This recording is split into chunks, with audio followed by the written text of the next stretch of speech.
All right, ladies and gentle-tubers, it is time to get out the pitchforks and light the torches, because I am about to spit some blasphemy your way in the form of the Aprilia Pegaso 650 Cube. Is it a KLR killer? Why don't you just go ahead and get it out of the way, hit that dislike button right now and leave your nasty comment. But before posting it, I promise you by the end of the video, you will change the dislike to a like, and you will change your comment to say happy things. Anyway, let's cut to the intro.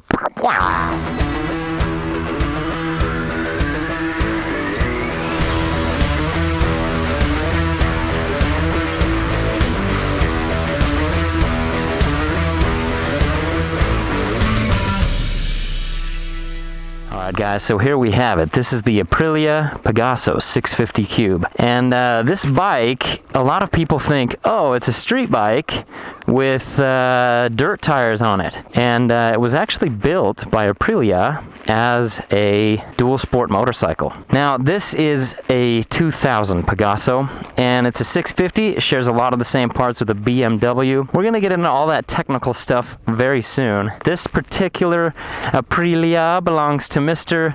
Duh Factor. You can see the seat is a really nice wide seat. I don't know if you can tell, but the seat height is actually lower than a KLR. And what's interesting is, although it doesn't look it, the ground clearance is actually higher than a KLR. Interesting, right? Well, that was the walk around. Let's hop on this thing and ride it. So let's hop on this bad boy, or bad girl. And hopefully she starts. Yeah. She'll start for me. I treat her nice. Now the KLR 650 is what I'm going to compare this bike to mostly, because I believe in the used market that's probably the prime competition. Also, that's one of the bikes that I know very, very well. I owned a KLR 650 for a long time, and right now I'm actually in the market for a long-range 650 adventure motorcycle. The KLR usually averages about 50 miles per gallon. This bike, the Aprilia, averages about 65. All of the information, the tech specs that I'm getting are straight out of Mr. Duh Factor's mouth. And if you know who Mr. Duh Factor is, you know that there's a man who knows motorcycles. So let's talk about the way that it feels. All that objective stuff, we're gonna cut that in. But let's talk about the way that it feels, because it's the subjective stuff that you come for a review. You know, you could go and look at the stat sheets and all that stuff and have a good old time looking at the stat sheets, comparing horsepower and, you know, suspension and all that kind of stuff. But let's talk about how it feels. First of all, the suspension is way better, and it is I believe it has progressive springs already in there. The power is phenomenal. I mean, and it's almost instantaneous. You twist the throttle and it is right there. Now, I just recently rode a KLR 650, a 2012. No, a 2013, sorry. I rode it right after I rode this bike. I was with Mr. Goat Cabeza, the KLR is his bike, and some funny things happened. As I rode the KLR, I rode slower than I would normally ride on this bike. The weight on this bike is really, really low, and so you feel a lot more brave. And something was funny when Mr. Goat Cabeza took this bike.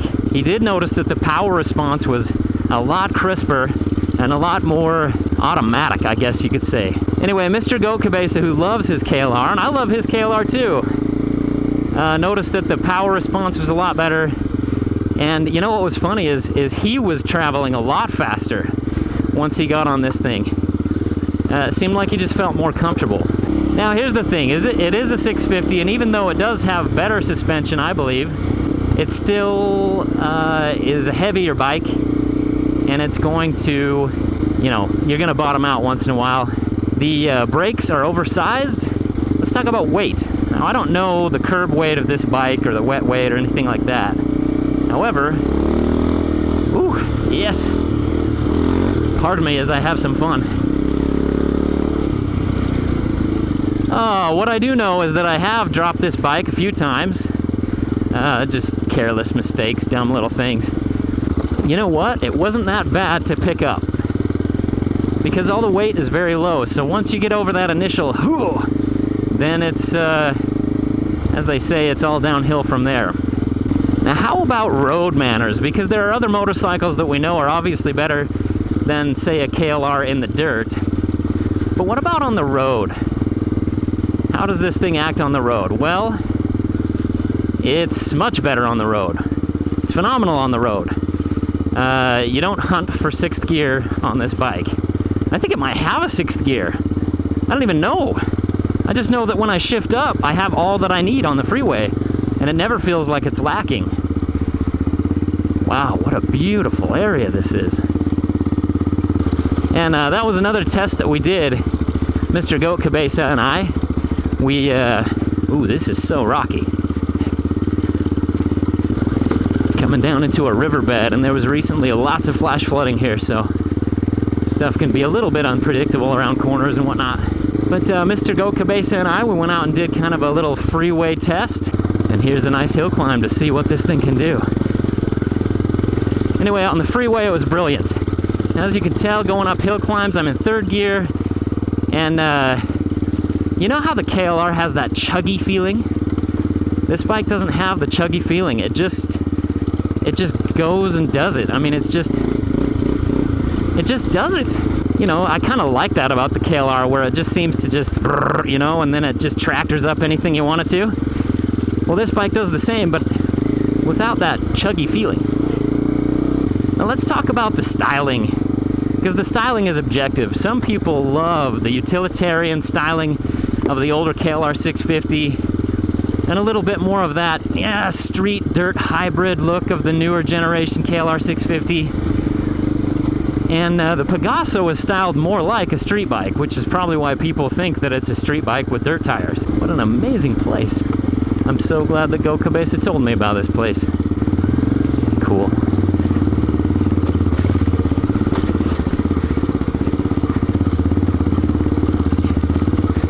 Quite rocky right there.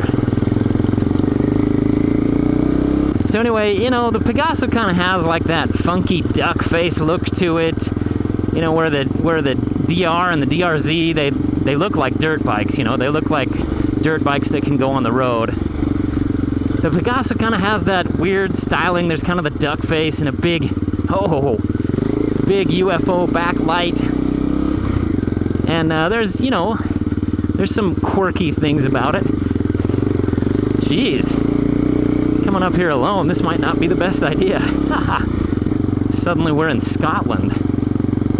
You know, this kind of doesn't have a styling place. However, I can tell you then that instead of just a couple of bolt-on plastics, the styling is kind of remarkable. I mean, if you look down in here along the instrument panel, you know, that doesn't look like something out of a, you know, 1980s DeLorean. Even though this bike is a 2000, it doesn't look really old or dated.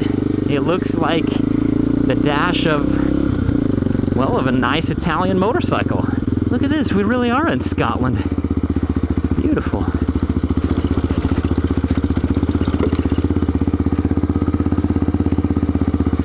Wow. Now here's where that crawliness comes in. I'm gonna take this really slow. And it might sound like it's chugging. However, the power delivery is super smooth and there's none of that chug, chug, chug, chug, chug, you know? It's just very, very controllable. Very nice. You never feel like you're losing grip. And these tires, well, he's got the D606 on the back and a Pirelli Scorpion on the front, so that definitely helps. Now that's something else about the Aprilia. Ooh-wee! Is when you're on the dirt, it still has that brab factor, you know? You feel like you can lift the front tire when you want to. Not only do you feel like you're capable on the dirt, but on the street, you feel like you're on a street bike. And so you really do, you know, you tend to take the corners a little faster. You tend to brap it out a little bit more. Oh, here we're going through a canyon. What an incredible ride this is. And so it just feels like a more fun bike, both on the dirt and on the road.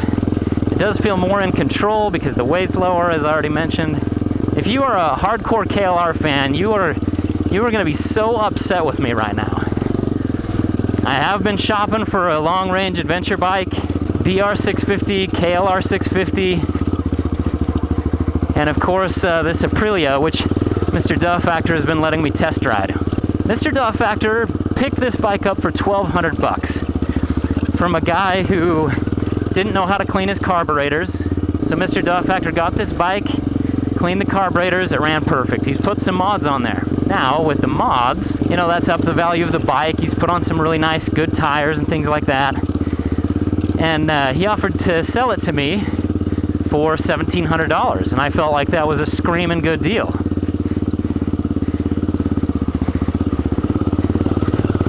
And so I had the money ready for him, and I said, hey, how about this? If I have any problems with the bike, how about I get like a Mr. Duh Factor guarantee, and that you'll help me fix it, and I'll give you $2,000. And he was like, all right, sounds good. So I had money in hand, ready to buy this motorcycle, and then it kind of dawned on me, right? This is a great motorcycle. It's better in almost every way. Where does this trail go? It just gets worse and worse. I think it's been largely washed out. Well, time to turn around.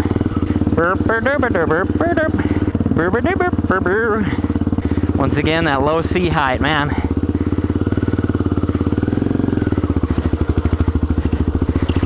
Well, time to go back. The KLR, what a magnificent motorcycle that is. And even though this one, I really do feel is better. Objectively, on paper, it is a better motorcycle. Oh great, now I'm lost. Let's go off this edge right here. That looks nice.